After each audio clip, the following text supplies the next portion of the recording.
G'day guys, welcome to another live Q&A. For those of you in Europe, I hope you're dealing well with this amazing heat. It feels totally natural for me. My blood is now flowing thinly again at the right thickness that it should be. But we should get right into it. I have my two ladies here, Connie and Doreen, to help out. And here we also have some nice videos to see. So shall we get into it? Fire away with the first load of questions. Sounds like a good plan. So the first question is from Ines, and she says, I'm still in the early stages of your method, but wondered if you had any immediate advice for dealing with rearing. He's been very spoiled to avoid confrontation. He's getting better with understanding boundaries and what's expected, but he's still tricky to put out/bring in. They used the chimney as apparently he got a bit strong, but the issue is he'll be walking quite happily, and if he sees something he doesn't like, he will just rear straight off.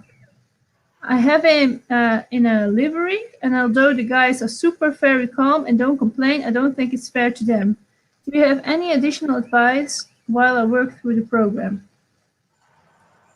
So the important thing with the rear is, of course, the distance. That's the very first exercise on the online training where we're walking with the horses, and we're really trying to teach them about the space between you and them, and that they can measure that space. And also two horses that like to go up on their back legs, especially when you're walking them, quite often feel either excited but also challenged. So being told where they should be and putting them in their place, these sort of things will create this sort of reaction. I always use the rope halters because I think anything else sort of creates a certain defense with the horse. So yeah, lead bits or chifneys or chains or anything of that nature will cause in the end more reaction. It's more a restraint. So making sure you've got a good rope halter and the horse really feels the rest, but really focusing on this distance when you're walking at that distance is really secure in everything, not just in the training when you're in the arena, but that it's a common practice wherever you walk the horse. And of course, in the beginning, if you're in a livery and other people are walking the horses, the consistency is hard to keep. Maybe in the beginning when you explain to people where the horse has to find the position of rest and that they should be taking responsibility of themselves and walking behind you. Some people, when you explain that, might not be so happy with it when they don't understand the concept of it or how to do it. But the important thing is to try to keep that as consistent as possible. And if you install that in your horse in the beginning, and a horse that's very much standing up is one that is in the forward posture, so the backing up is a very good technique in that the horse is backing down, finding the rest, folding in the body. And then, like I say, keeping this consistency between the other people that are walking in and out. I also have that at home with the young stallions. It's really important that everyone knows how that horse should be walked, so that the communication and the responsibility that the horse takes throughout its life, not just when you're training in the arena, is also taken care of, and he's taking responsibility all the time.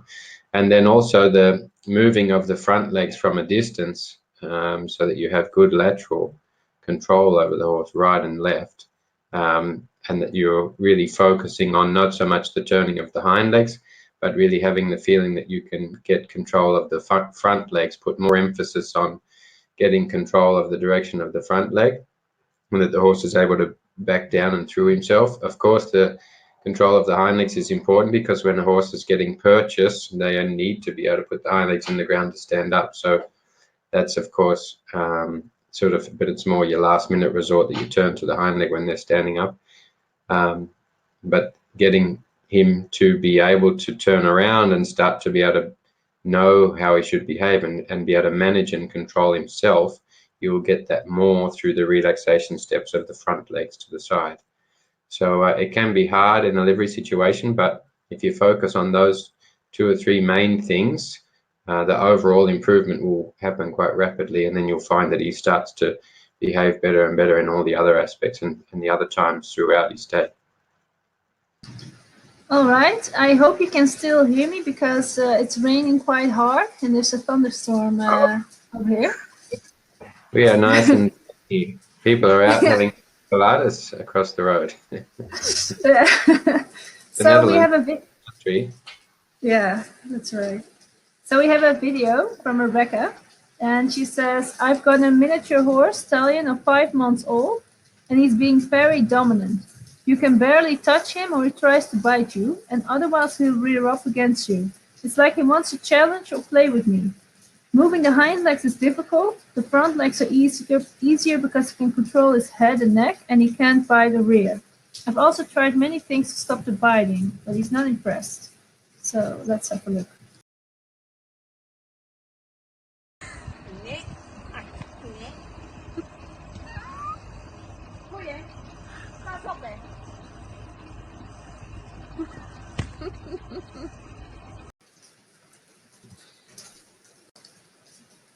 So quite an interesting video. The important thing to remember is that he's not a dog or a pet. He is a horse, even though he is small and he's got small legs and he's a small version. He is also still a version of a horse. So getting a rope halter on him and really teaching him the basic ground manners and control over himself, and that he understands that he's not a Labrador and can behave as he likes. It should be very much about him going through the program from the beginning, and that he's able to learn basic manners of how to control his physical state. So the first few patterns that you teach him will enable him to really learn what it is he needs to know about that body control, because at the moment he's not really knowing anything. And then the worst thing you can do is sort of be playing with him in the backyard with him free. It's best to get the halter on right away and teach him those ground manners and teach him how he needs to behave around you. All right. Then we have a question from Kate. It's about lifting the front legs, the bonus video. So she says, my question is about lifting the front legs. When I tap behind the knee, my horse quickly lifts its leg and stomps it hard on the ground. At first, I accepted this as something positive and took some steps forward. I repeat the process, but each time he quickly lifts the leg and stomps it down. I've tried continuing to tap after he stomps it down, but he just repeats the quick lift and stomp. How can I get him to lift it for a longer period of time?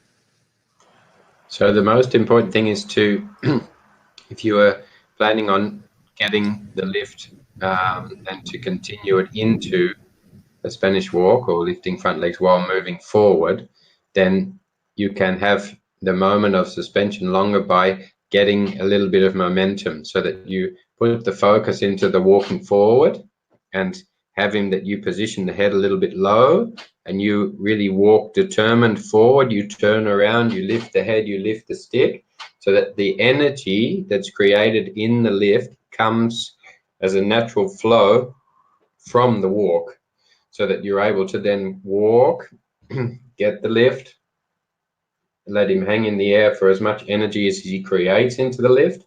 As soon as he's down again, then you walk on again. And what this creates is, one, the energy that he has more time in the air, lifting the leg because of the forward energy. And you break the pattern of the stomping on the ground because you continue to walk again directly after. And then what happens is he has to work quite a lot in the walking before and also after. And then you'll start to find naturally the horse will want to stop up and lift and hold a little bit longer, because as soon as the leg comes down, whoop, he has to walk again. So that then automatically that it becomes that situation of, you're asking something at the moment he's lifting, you're not asking something. And then when he puts the leg down, you're walking again, you're asking something. So the horse starts to learn and choose the position that's easy, and he wants to stay in the lift a little bit higher. And then you're not, when he's lifting, having to tap the leg, which gets maybe into a pattern of being annoying, that he starts to stamp. So putting in the forward step. The other thing you can also do is, if you have the stretching wall, the specialized stretching wall that we use, this is also teaching them to be able to rest the leg. So sometimes this is enabling you to put the leg up, the leg is staying still, and then when you then go back to the walking and lifting legs, they have more of an idea of the moment of suspension. But I would try in the beginning the forwardness before and after in the walk, and you'll find that he'll start to change the pattern quite rapidly just through that technique.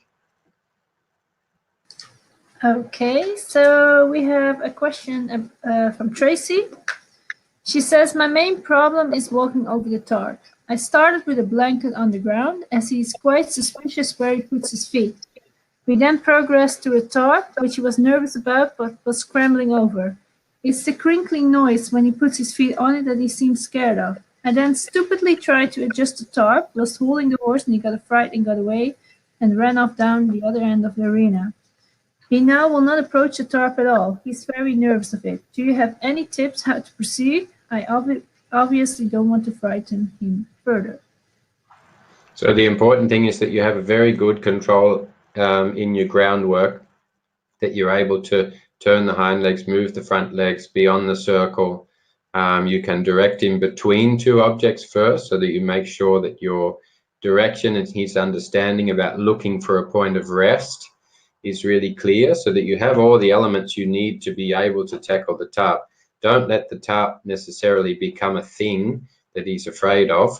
Just think of the tarp as being a tool to be able to teach him how to approach something in the correct way and how to overcome it. The tarp is, of course, obviously a task that involves elements that he is having trouble with, one being noise, second one being things on the ground.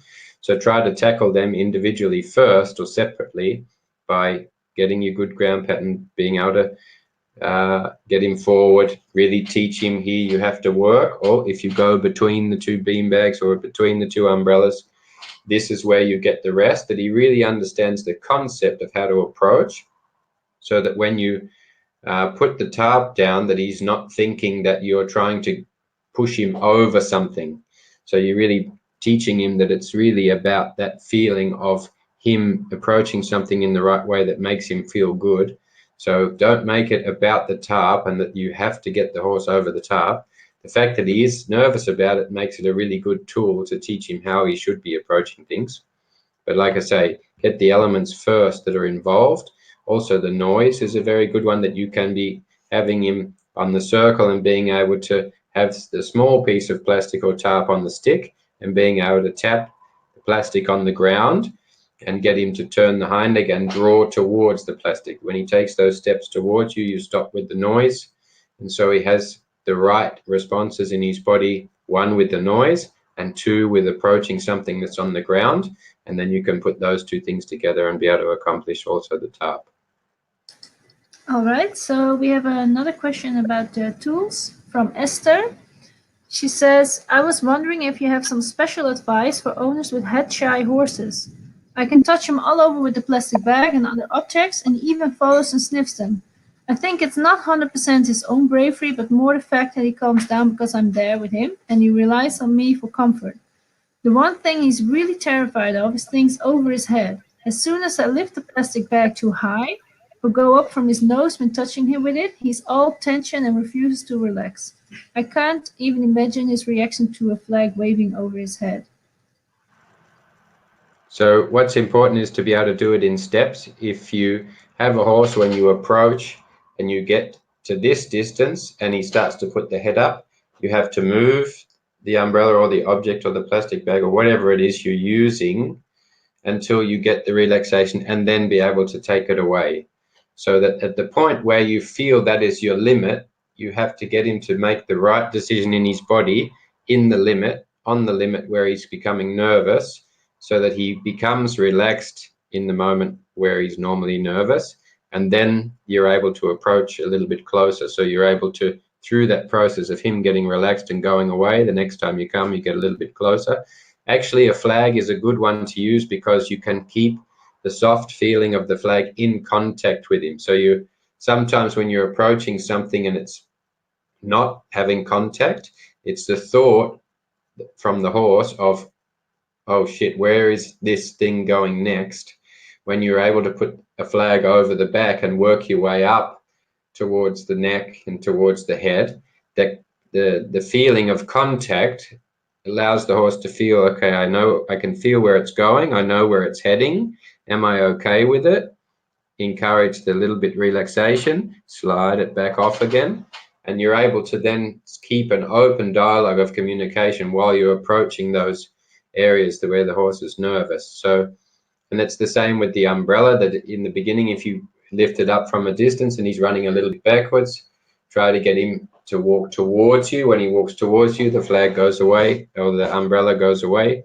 And then don't have it that you think about it as you being able to put something above him. Think of the exercise as the horse putting himself towards and under the thing. So it's not that you're doing something to him, but that he's putting himself in the position that's correct. And then that also takes away some levels of insecurity. Okay, so we have another video, and this is a video from Brenda, and she says, we have an 18-year-old mare that we got from my 5-year-old son. She's absolutely great, but she's had an accident with the obviously really terrible farrier, and now goes really berserk when trying to lift her hind legs. It's really dangerous, and I don't know how to handle it. So let's have a look at the video.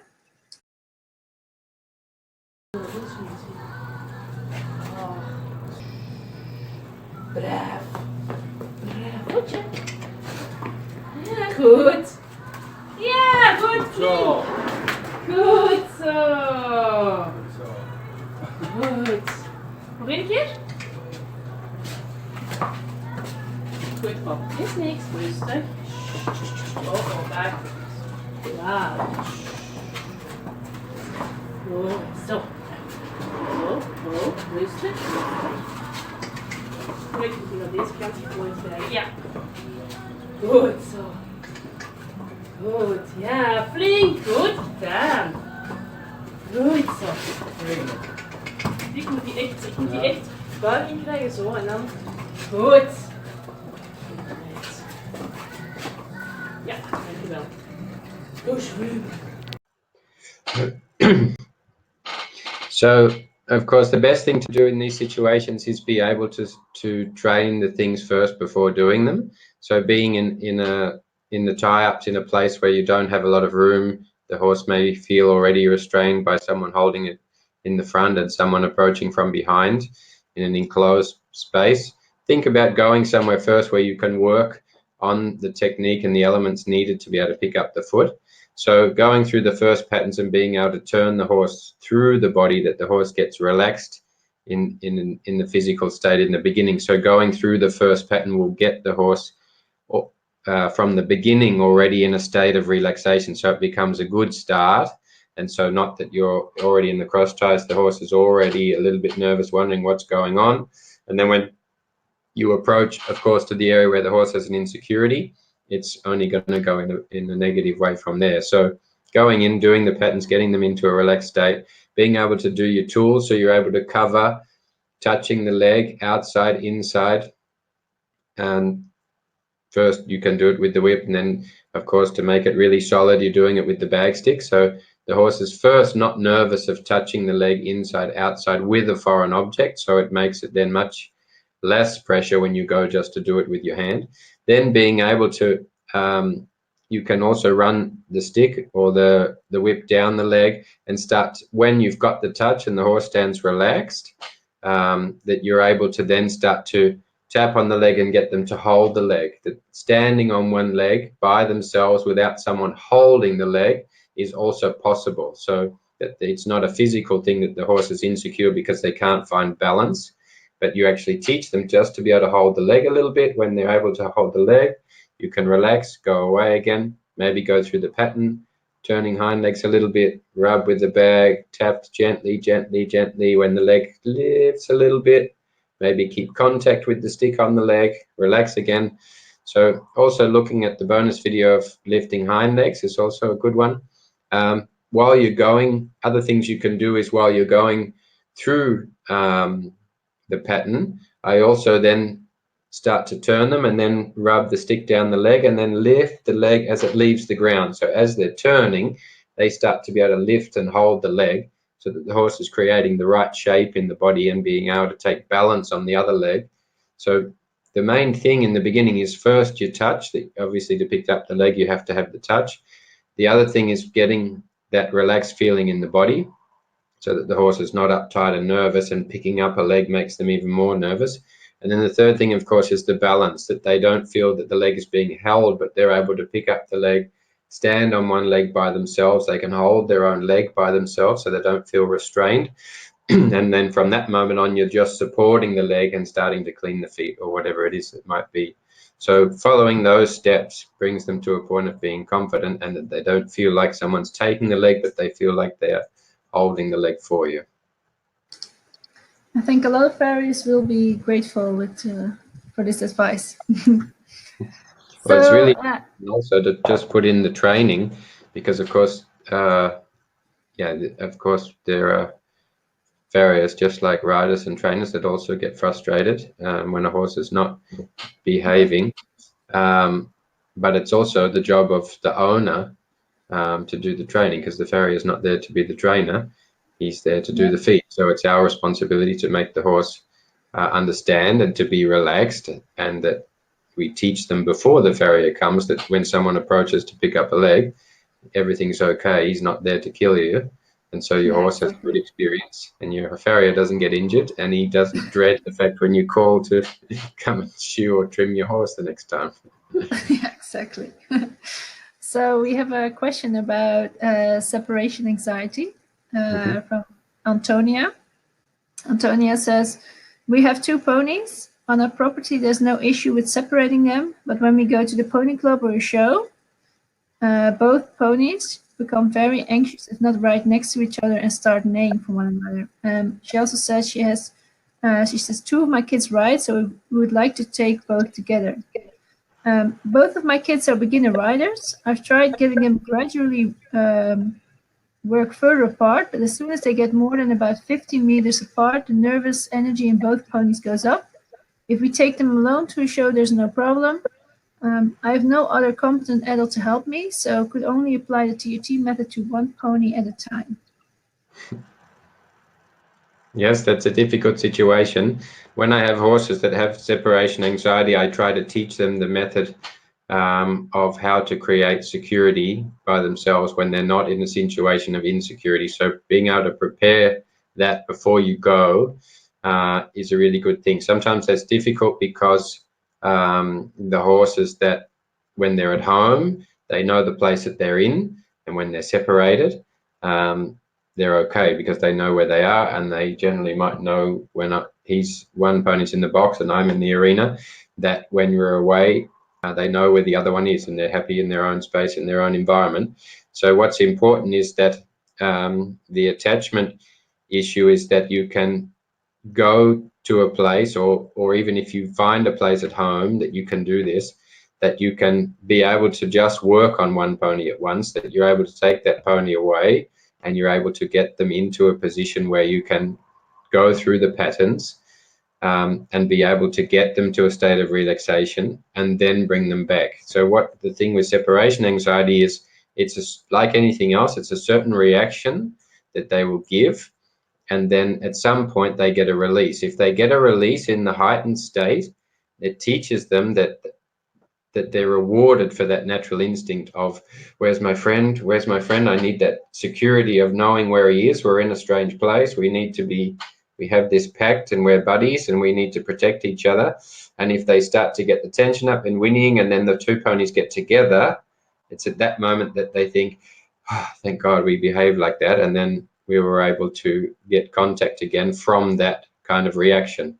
So training it is to break the pattern, meaning that they don't come back to each other unless they are in a state of relaxation. So being able to go somewhere, like I say, you may be able to find a situation at home like this, or you have to actually take them, have one standing outside tied up in the trailer or in a stall or in the box or wherever it might be, take the one away, take him to a point where you start to feel the tension build in, start to work him, take him through the pattern, get him, find out at home what is the pattern that suits that pony to get him into a state of relaxation. When he's relaxed and you get him to a state of relaxation, he finds the rest, that you've really gone through the duration, you've come to the other side, he gets relaxed, then you can bring him back don't worry, it's not ideal, but if the pony that is waiting, not being worked, is also excited, it's not ideal because, of course, he gets the reward when the other pony gets back, but you just switch them.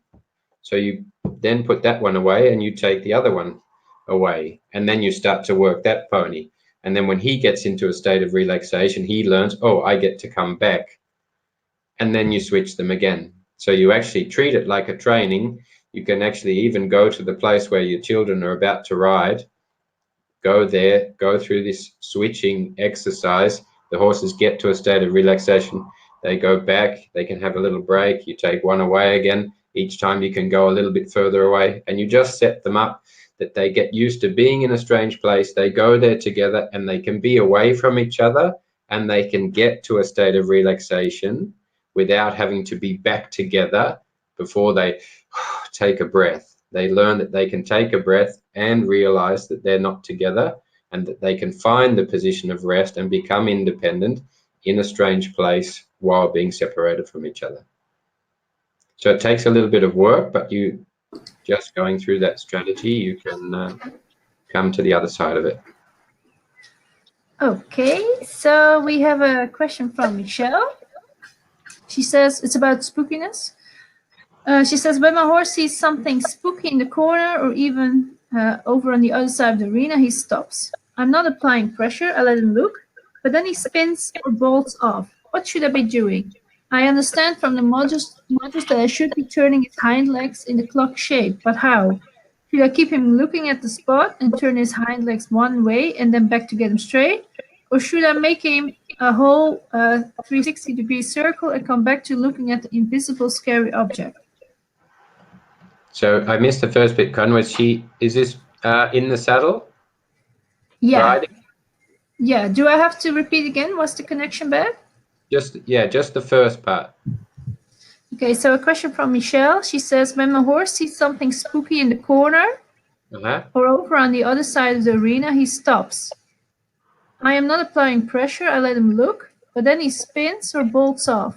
What should I be doing? I understand from the... Yeah? Yeah, so the important thing is, of course, the control of the feet, but quite often if I find a place in the arena that's either an actual place where there is something standing that they're looking at, or it's an invisible place, it smells different, the feng shui is not right, I tend to then try to take away the want to be in the other space. So if it gets to a position where the horse is thinking, I don't want to be here, and then I relax a little bit and I give the horse time, and he says, I think I'm going to go over there. I take the horse there and then I go to work. So then I start to turn the hind legs, move the front legs, trot a little bit, canter a little bit, face up to this spot again, and then get control of the feet. Don't push with the leg, but lead with the rein. So you're leading the front legs, changing that posture from the leaning back to the following the leg. And that when you get to that spot, you can drop the rein and give the real rest. When you take the horse away again, go directly back to the spot that the horse is drawing to, go again to work, come back to that spot, let that place be the point of rest, that the horse starts to work out, okay, this is the place I thought I didn't want to be, but actually when I head towards this place, this is what gives me the nicest feeling. And so the idea of wanting to be away from it changes. So what you have to be disciplined at is really letting the horse feel when it goes away from that spot, and when it goes into the place it thinks it wants to be, that you really let him feel that it's work. When you go back to the other place, you have to really have the feeling that you're not pushing him there, that you're getting control of your front leg. You have to have good control of the front leg so that your horse is able to change the posture through following the rein.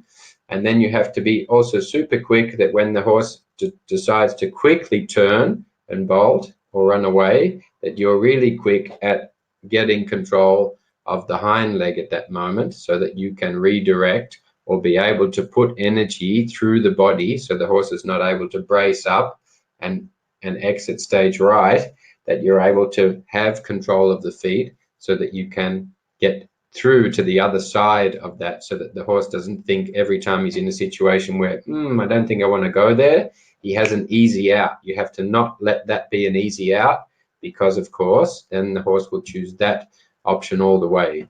So building that contrast is the best way to change the horse's mind mentally, and having good body control and control of the feet allows you to navigate your way through that exercise. But I would love to see a video of that, Connie, and then we can pinpoint exactly what part of the exercise you need to improve to be able to be successful.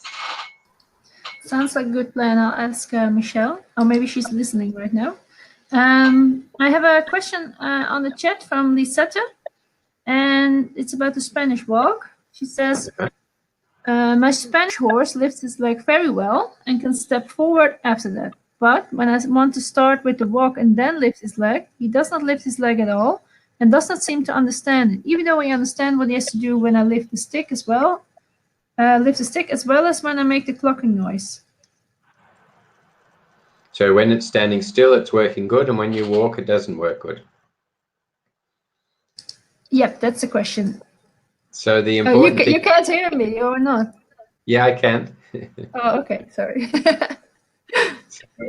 The important thing is that you try to get the standing still. You want to try to, of course, get to a point you normally would be able to reverse to minimize the aid. So maybe when you're standing still, you're able to hold the stick, not even have to touch the horse, and maybe he does it just from the voice. So he's at a refined level, standing still, and then when he's moving and he's doing something else, and then you ask, sometimes the asking is building two things at once, and sometimes the horse has trouble focusing on the walking, and then lifting. The important thing is that your timing's very good, so you have to make sure that when your outside front leg hits the ground, if you're lifting the inside one first, which I would recommend first, outside front leg touches the ground, you should already be starting to lift. But while you're standing still, go back to finding where the best reaction is on the touch. So you get the horse back on the touch again.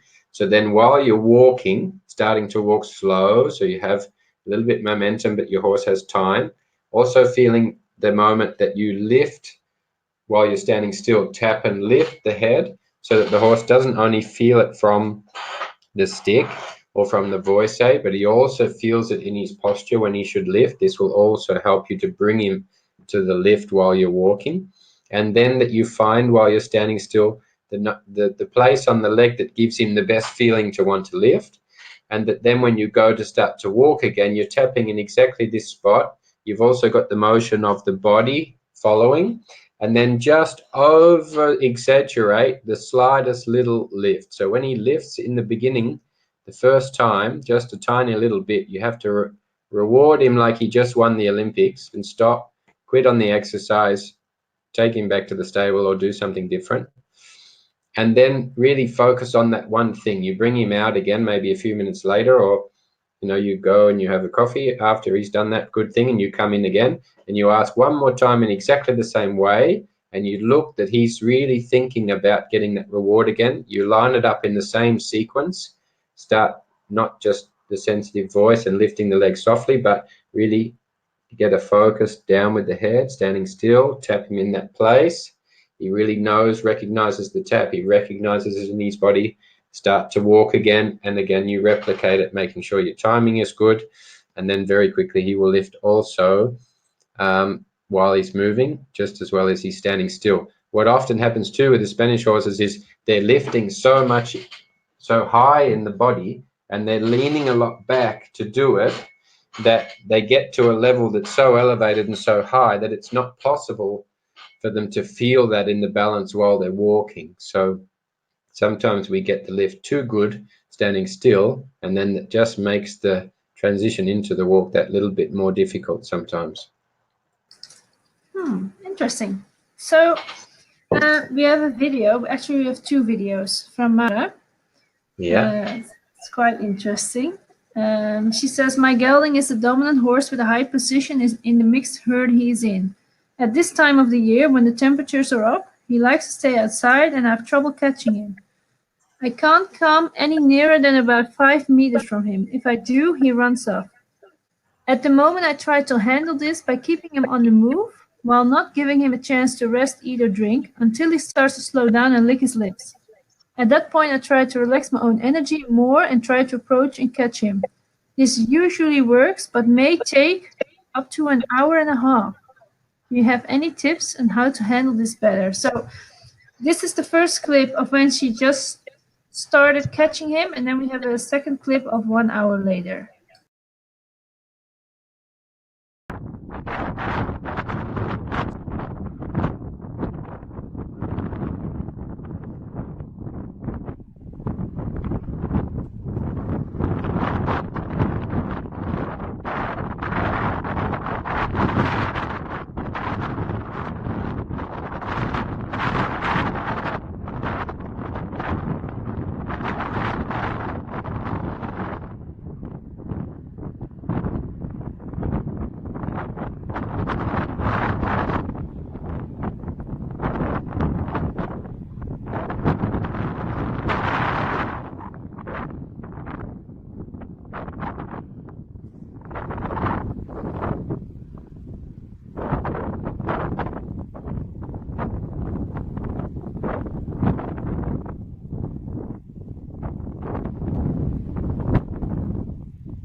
Okay, and now for the next video.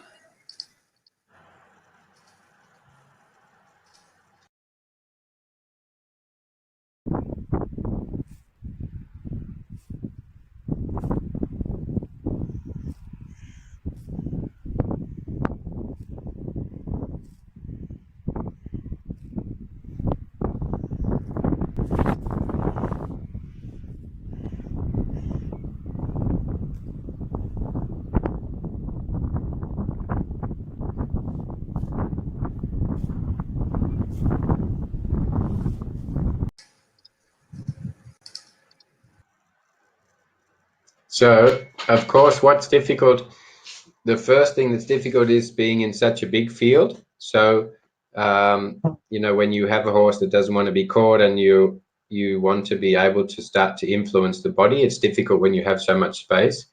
The second thing that's difficult, of course, not that the other horses are really worrying or interrupting or including themselves in the chase, is he's, of course, moving in and out of the other horses, so that then the line of sight of how you're directing him is difficult. But the thing to focus on is that at the moment he's just having a lovely time. So, of course, you have to be able to start to influence his movements. So not that you put pressure on and he runs away from you and feels a release, but that you start to be able to do it in short sessions. If I have a horse that is, when you start to approach trying to go away, I just make sure that I can influence the direction a bit. So if you walk up to him and he runs to his right, your left, I really go left and I make sure that I can get him to turn around. So if he starts to run to his right, to your left, I just make sure in the beginning that I can just get a redirection so that I'm dictating which way he's going. So he's not totally free choosing his own path. When the horse starts to, when you get to be able to head the horse off, or you're able to put enough pressure on the hind leg that he turns and faces you, then I leave. So I don't stay out there for the hour. I try to get it in small installments, and I try to get as few times that I go out there, and I try to have the feeling that I'm directing which way to go, and when he goes in the direction that I want and I'm able to redirect him, so I'm starting to dictate, when he faces up I go away. So that what happens is it goes from him feeling like you're going to catch him, and he knows when he gets caught that he's going to be ridden. Maybe he's not happy about it. He's much happier to be in the sunny field with all his mates eating, stuffing his face and eating grass. But the way you can convince him that it's a much better thing to come to you is going there and building a dialogue where he feels he gets a win by following the direction you give. And when he faces up to you, you go away. And that's his win.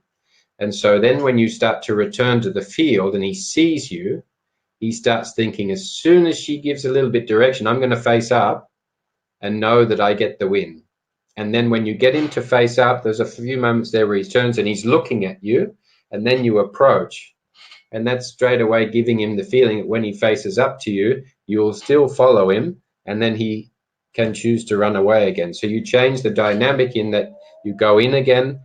As soon as he sees you and he starts to walk away, I give pressure towards the hind leg to get him to face up. If you're doing your groundwork patterns on the days that you have him in your hand, you will understand that. Or being able to redirect him. As soon as he looks at you a little bit, one eye, one nose, really draw back off. So you start to try to get him when he faces up, that you really go backwards. Imagine that you have the rope on the head, that he starts to take a few steps towards you. When you draw back and he's staring at you, before he leaves, takes his focus away from you, you go out. So what's important is this can be a really interesting and important training, in that when you go in the field, don't think I'm going to get him caught. Think, how am I going to teach him to want to be caught? And just take it in steps. And don't think that if he is 5 meters away from you, 10 meters, 50 meters, 100 meters away from you, you are still working him, that just the distance is longer. So don't ever think also in your energy that when he goes away from you, you think you quit and you think, he's run away again, and you walk, get close to him again. You have to stay engaged. If he's even 200 meters away, you have to have the feeling in your body that you are still influencing him. You are heading him off. You're going towards the hind leg. You're staying engaged. So he's not feeling, or if I just trot off, then mum's energy's low and I'm just running around having a nice time, and after a while she'll leave, or I'll get bored of it and I'll let her catch me. So you have to be staying engaged, letting him feel that it's a training, and that very first moment that you redirect him and he feels that you've dictated which direction he's gone, he starts to feel, I'm not just doing my own thing out here. And as soon as he starts to get to feel the draw and to feel the reward, he will start to get more addicted to that than being free. And so then very soon you should look for being able to go in, make a short exercise, get his focus, get the draw, go away again. Expect that when you go there the next time, that he starts already to think, there she is. He starts paying attention, like, what's she going to do here? Is she going to try and catch me? No, she's just going to try to dictate where I'm going, and I'm going to watch her. And the fact that he's watching you, he's starting to engage instead of turn and run the other way. So changing that mindset, using that exercise, and then some days make that the exercise, so that he doesn't think every day, she's going to catch me and I have to come in and I want to stay here and eat grass. Make it that every time you come in the field, he feels he gets something out of it, and that you break the pattern of him thinking every time you get caught, he has to be ridden or come in or do something that takes him away from his beloved grass and the sunshine. That sounds really interesting. And I see Mara's also on the chat. She says, that makes sense. Is it okay to do multiple short sessions a day? And she adds, go away for a cup of coffee or something and then come back for another session? Yeah, absolutely. Absolutely. 5, 6 times. Don't do it until he switches off. Think, measure how far you're getting, and then think, am I going to get more this day? Or, how do I go about it that he doesn't switch off? He has to stay interested, that you leave him thinking. But that's the best way to do it, to break it down in steps and get him wanting to run to you and say, please put the halter on me so I can get the reward, rather than we think we're going to catch them. They have to want to be caught. Okay, and I think it would be also really interesting if Mara would follow up with another video on the next Q&A to see how she's progressing. Yeah, and if the person's got a bit of a zoom that we can see a bit closer how you're influencing and what your energy and body language is towards the horse and how he's interpreting that, and then I can help more with more specific directions of there you should have been a bit more here, or there you should be a bit more here, and then we can get closer to you refining your skills. And once the horse is able to be caught, the fun's ended, also in the learning. So as the more difficult it is, the more you'll learn and the more fun it'll be. All right. Well, Mara says thanks so much, and she will make a video. So next question is from Kelly. Oh, she also says, I'll try to make a better video. That's great. So Kelly says, my problem is that some days my horse is calm and receptive to module 1, but some days he really doesn't want to do it, and he lets me know that. He will constantly be trying to nip, resistant, or overreactive to me, asking him to move, distracted by things in distance. I only have a feel to do this. His nature is to be forward into my space all the time. His mood is also changeable when ridden in the school from day to day, but he's always good with hacking. So my question is, should I persist on these bad days or give up and try another day? No, the important thing is that you can measure each day when you begin where the horse is at. Some days you need to spend longer on the walking and leading and getting him to be focused about the distance. And so the same process as when you get a fresh horse in and he's in a new place and the energy is high and the focus is really on what am I doing here? What are all the things going on? What am I going to be asked? You know, you can relieve them of asking all those questions by giving them only one thing to think about, and that's the distance.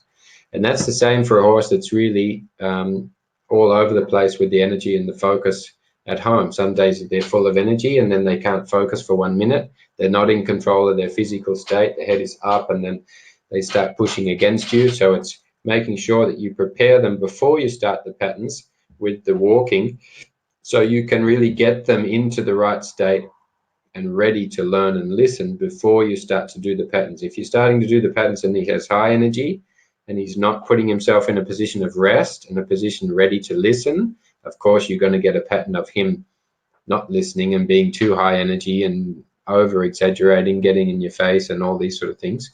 So the preparation before that, and that you really make that clear that he takes responsibility for the distance, and when you speed up he speeds up, when you slow down he slows down, when you lift and ask him to say, come out of this space, he takes responsibility to put himself out of that space. And then you'll have the feeling that he makes himself ready. And then what happens is you, by doing that beginning part really well, when you come into the arena, he will start to follow that pattern from the beginning. And doesn't matter if he's high energy or low energy, you know, or tired or cheeky or feeling wonderful that day, he will start to prepare and set himself ready for the lesson by making sure that you prepare him properly first before each lesson as you go along. Oh, sorry, my dog was pushing my hand away. So I have a question from Ronja on the chat. And she says, I'm not sure if it's the right translation, but she says her 2-year-old Frisian mare starts to hang when trying to tie up. Is it called hanging? Yeah, pulling back. Yeah, pulling back. And the horse has already broken one halter. Mm-hmm. She wants to know how she can fix that. Well, not the halter, but the pulling back. So the important thing is on the groundwork is you get your basic control so your horse knows how to fold in the body correctly. And then I do a simple exercise. I do it also with the young ones where I stand in front of them and I am tapping the ground with the bag stick and I'm putting pressure on the head, because it's the pressure on the head that is the trigger to engage the pulling back. So I put the pressure on the head and then I add pressure with the tapping of the bag on the ground, that the horse learns to come towards the pressure. When he comes towards the pressure, the bag goes off and the release of the halter. In the beginning, what might happen is you have to have your good body control, your first few patterns, because if you hold the halter and you start putting pressure in front and you don't have control, they can start to also run backwards and drag you across the arena. So what's important when you hold that pressure and tap is that you keep 2 eyes on you, and you don't have to try to hold the horse, but you just have to keep a little bit of pressure, keep tapping until the horse starts to think, hang on, this is not working. I'm not getting the release by leaning back. Maybe I start to lean forward and then I release the pressure. And I sometimes have also the tie-up rings where I just loop my halter, my lead through the ring. So if you have a horse that is really afraid, he feels the pressure and then they get in panic, this creates a sliding motion. So I'm having the loop through the ring. So you have a normal ring hanging, and I put my rope through the ring, and then I put the loop over the ring. So what happens is it's starting to slide through the ring like this. If I had a rope and a ring, I could show you. And then what happens is it holds pressure, but it's sliding a bit. So the horse is really feeling that if he pulls back, he's not stuck there and he's pulling until something breaks, but he's still feeling that there's some resistance there. And then you have this feeling that he's thinking, oh, the same resistance is there as when I have the bag stick pressure. And then at some point the horse and it gives you sometimes enough time to get to the horse and say, come on, you need to walk forward. Or it gives you enough time to hold on to the lead, that he's thinking, okay, there's still the resistance there. Oh, maybe I should release, and then the pressure goes away. So it's the preparation. And then in the beginning, if you have a really bad one, they're not tying them completely solid. But on a piece of hay band or string is also not a good idea, because of course a horse feels a bit resistance and then he just pulls and then it snaps and then he thinks, oh, thank God I did that. I thought I was going to be made to stay there. And if I really pull, then the pressure comes off and I get released. So it's the preparation before you get there, and then replicating this by looping your rope that it's running but has resistance through the ring.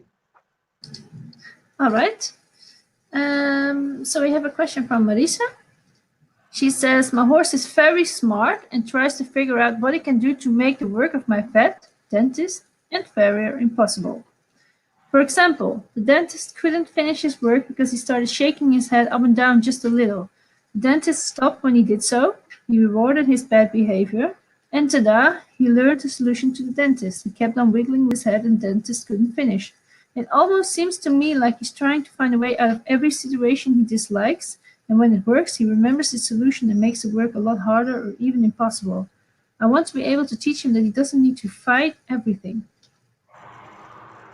Yeah, so the important thing, of course, is going through the lessons that he has good self-management in the groundwork and through the exercises, and then that you start to be able to challenge him with something, and that you get him to find a position of control, and then you're able to quit on that. And then maybe you can do this also with your dentist if he's there to do some other horses, or he's coming to passing by, that you prepare the horse in a way. You have to have a pattern in which you can break the bad behavior. So basically, I often get the dentist or the farrier or the vet or whoever's coming to also treat my horses, young ones that haven't gone through a lot of training, or ones that have bad habits, or one that have strong character, that I do it in the space that I'm training in, and I go first through the work. It's not that I drag the horse out and say, okay, the dentist is here, let's work.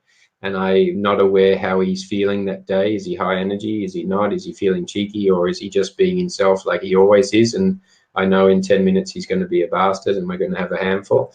I make sure I bring them out before and I try to get them into a positive, relaxed state, and that I then start my work in that same place. And then I try to quit on the horse before he gets to the state where he wants to quit on them. So, with the dentist, sometimes we do it in a little bit in a few parts where we get the horse in a good state. We start, we do a little bit of work, and we quit, so that the horse doesn't get in the pattern of feeling every time. At some point, I'm going to get sick of this, and I better object early enough before I start to really feel sick of it. One, you've prepared the horse that he's in a state of relaxation, and he's, at what level.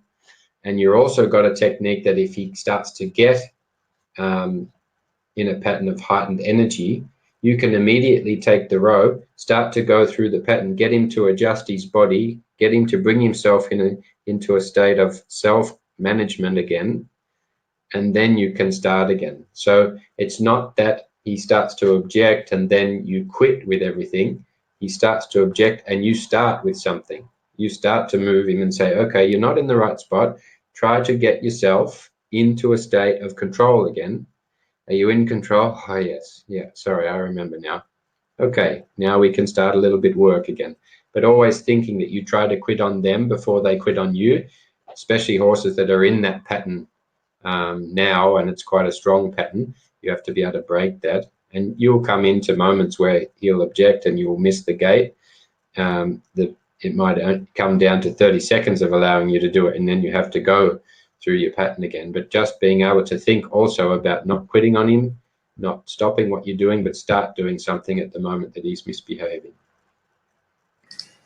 Okay, so we only have a few questions left. So this is a question from Sharon.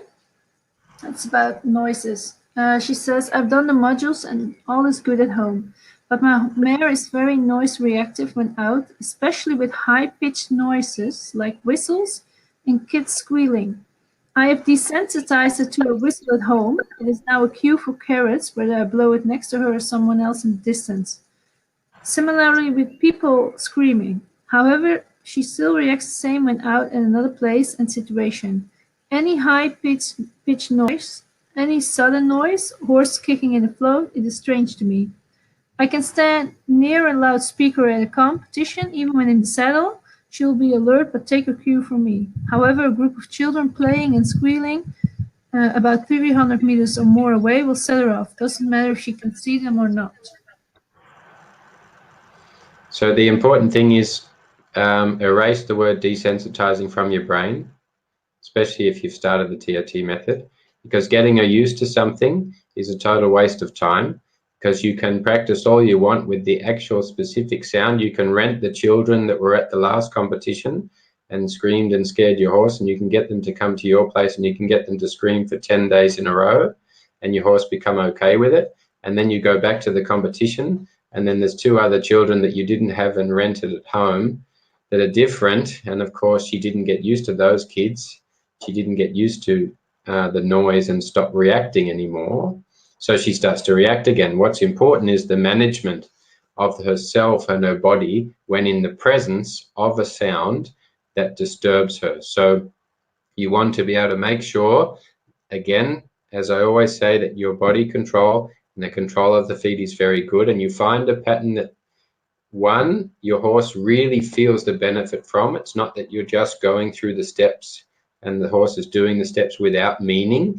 The horse has to really feel it, and then it comes through the body and they make a physical change. So it becomes the switch in being able to bring your horse into a state of relaxation.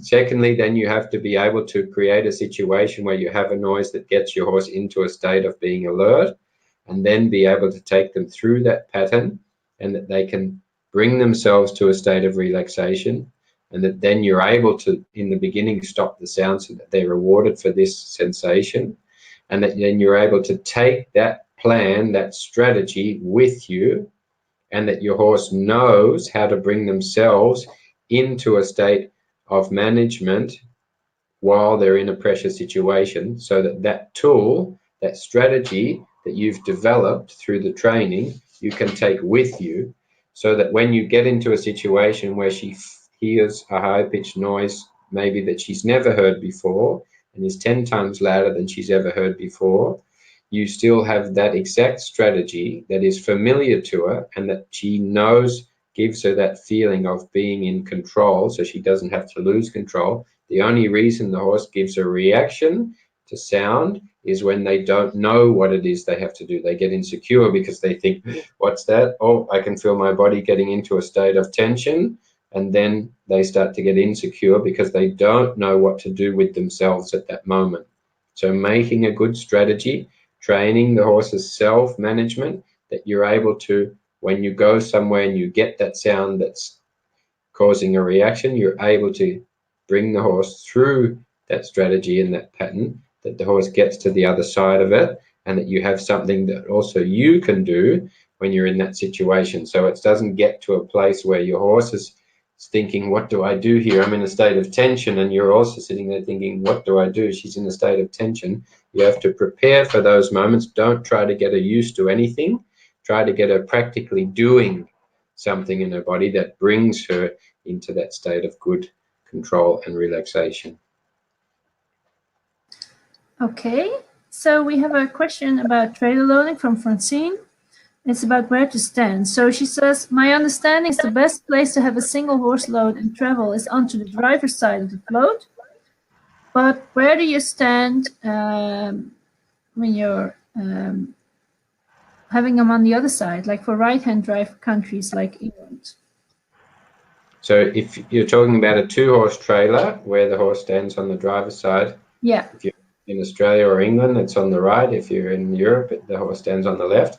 Yeah. When you're loading, I'm also sometimes starting the load by being in front of them.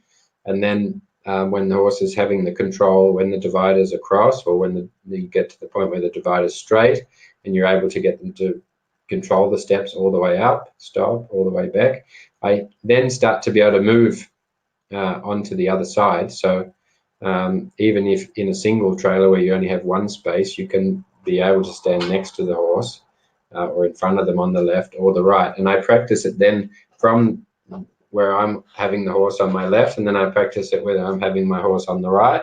And then when I get to the self-loading position, it doesn't matter where you stand. You can stand on the left side of the trailer if you're loading him up on the left side, or the right side of the divider, or the middle of your single trailer. And then you can be on the right side of the trailer if you're loading him into the left side if you're in Europe. So it doesn't really matter what side, and the easiest way to make the transition is to be in front, and then do it from the left in front, from the right in front, and then really from the side. And then the self-loading bit comes by itself, where you don't actually enter the trailer. You can be standing on the side of the ramp, and the horse learns the direction and which way he should go. Okay.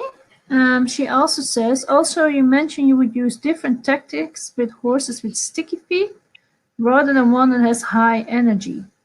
Could you please describe your approach for this type of horse? I think she means the one that with the higher energy.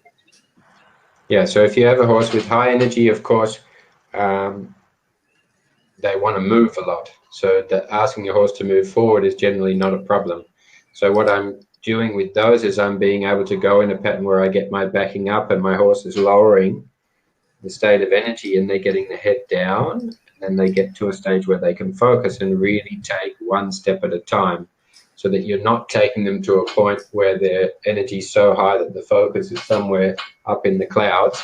And of course, a horse with low energy that is stubborn, standing still, I'm wanting to get control of the feet, so I'm asking them to move so that they're not shutting down and just saying, I'm just going to stand here and wait till he goes away.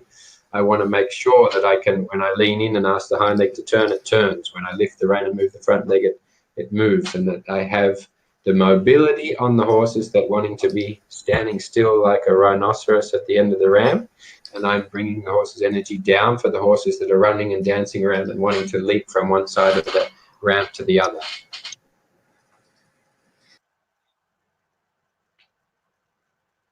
Connie's dog's now got the mouse. Oh, Connie's dog's on the chat room. What's he saying here? Connie's now out in the trailer practicing her trailer loading with her horse. And now the dog is going to continue the online training by itself, the live Q&A. So, Doreen, Connie's gone for a quick snack. Oh, you couldn't hear me anymore. Oh. We Oh my God. thought you'd run off to practice some trailer loading with that last tip. No, I clicked and I was talking. I was saying I wasn't that late, but I thought sorry. I was still talking to you, but you couldn't hear me. We're back. So we have two more questions. One is a really quick one. So basically we have one last question. That's from Mara. I think it's the same Mara. She says, since we've been doing the groundwork patterns, I noticed my horse is actually getting stronger and more flexible in his body. which gives them more confidence in the dress exercises. That part is really nice to work with. But I also noticed that his extra confidence seems to make him quicker and more electric in his reactions, which is good, but it also tends to make him more spooky. Is this something you recognize in horses, or am I missing some essential part here? Yeah, so what's important is that the horse is really getting the certain exercises that is suitable for that individual. And of course, you have to be able to make adjustments along the way, because the horses will, of course, change. You'll have horses with high energy, and then you get them into a relaxed state. They feel so relaxed in their body that you will think in the beginning there'll never be a time where I have to start to push them forward. And then they really find that position of rest. They're really in control. They have good self-management, so much so that they've learned a pattern of relaxation that they sleep for the other 23 hours. They're not with you, instead of jumping out of their skin. And then very quickly you have to start to say, come on, actually, we have to keep moving. And the same for a horse that is getting flexible in the body and they start to get energy. You then have to adjust your training, that you're making the necessary variations, in that when your horse starts to get more flexible and more athletic, that they are then also learning. You have to adjust what you started to do in the beginning to get them to loosen up and move. Might need to then be adjusted into getting them more into control. And some horses make such a turnaround that you've started from a horse that you have to really say, come on, get moving, to a horse that's now athletic in the body, and you have to say, now let's think about the control. Don't get yourself so much up and thinking that you're going to be moving that turns into tension and more sharp and alertness, but the control is going each way. And that's the same for a horse that starts off a bit stiff and a bit dull and starts to liven up, and also a horse that's really alive that starts to get into a state of relaxation. So you have to make sure that each of the exercises is suiting that individual horse, and it's suiting that individual horse each day. So we're training really in the moment, not yesterday and not for tomorrow. And so just the same as some horses have energy more on one day than the other, or some horses develop in a way that they start to get athletic and change also mentally because they're feeling good physically. So it's really important that our training is following the adjustment of the horse. Okay, I'm there. Just kidding. Oh, that was fast. Yeah, I was ready with my mouse. So we have the last question from Amelia, and I'm not sure if I'll pronounce it right, but she says, what brand of long lines and surcingle do you use? So yeah, my lunging roller I actually had made many years ago, and we're having a new TRT method roller being made, because I specifically like the rings at the top that runs through very easily. We're also having reins made because I have the same round rope that goes through the ring and through the bit and back, so that it runs with no resistance. But in the meantime, I just use a actually very cheap normal webbing lunge rope that also is soft, that runs easy through.